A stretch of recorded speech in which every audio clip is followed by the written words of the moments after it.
Spring Valley, Connecticut, 1967.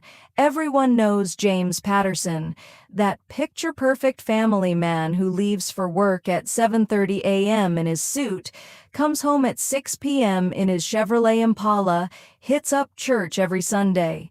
But nobody knows that perfection is just a mask. And that mask, that Tuesday morning, was about to shatter. James was sitting at breakfast that morning while the radio played softly in the background.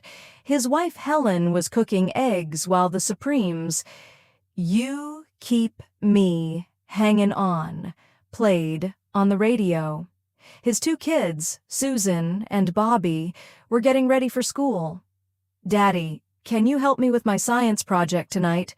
Bobby asked. James didn't even look up from his newspaper. "Sure, son." After dinner, mechanical, everything on autopilot, 15 years of marriage, 13 years at the same job, 10 years of the exact same routine. But nobody saw it. James was completely hollow inside. "You okay, honey?" Helen asked, pouring coffee. "Yeah, I'm good." The mask he'd been wearing since 1952, getting tighter every single day.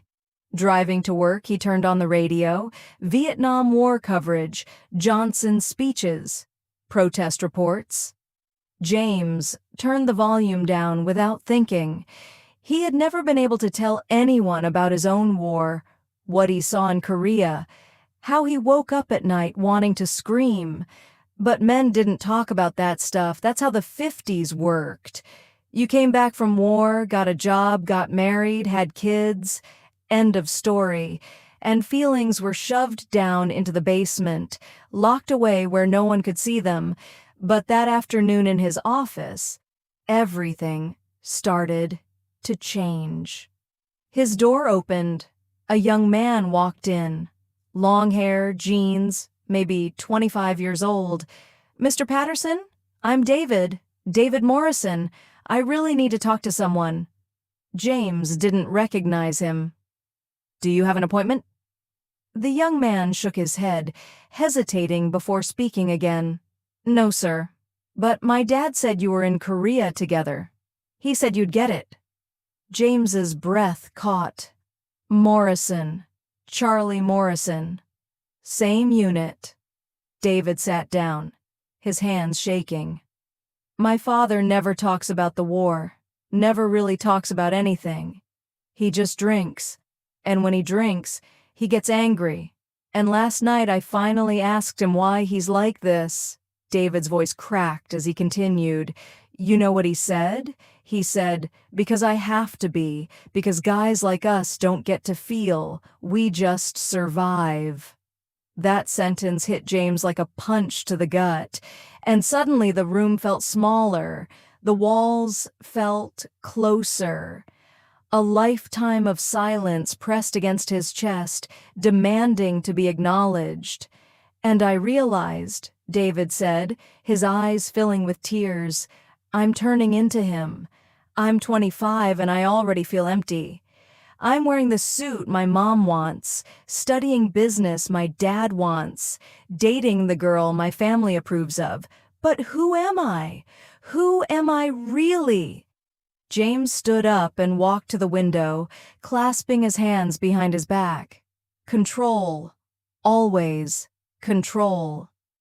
Inside, a voice was screaming that he was looking at himself. "David," James said, his voice trembling, "what do you actually want to do?" The answer came without hesitation. "I want to write. I want to be a writer. I want to feel something." James turned around and saw his younger self. The painter. The poet. The boy who learned too early that dreams were dangerous. James had no idea that this day would completely change his life. After David left, he sat alone in his office, staring at certificates and awards, all the proof that he was a successful man. And for the first time, he realized they meant nothing. That evening, he came home early.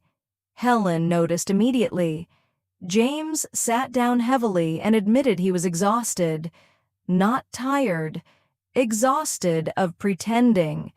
He told her about the painting, about the scholarship, about the voice that told him real men don't paint. His voice broke as he admitted he felt like a ghost in his own life. That night, he went to the basement, opened old boxes, and found his sketchbook, yellowed pages, paintings from another lifetime. On the last page, a portrait of Helen from 1951. He touched it and cried.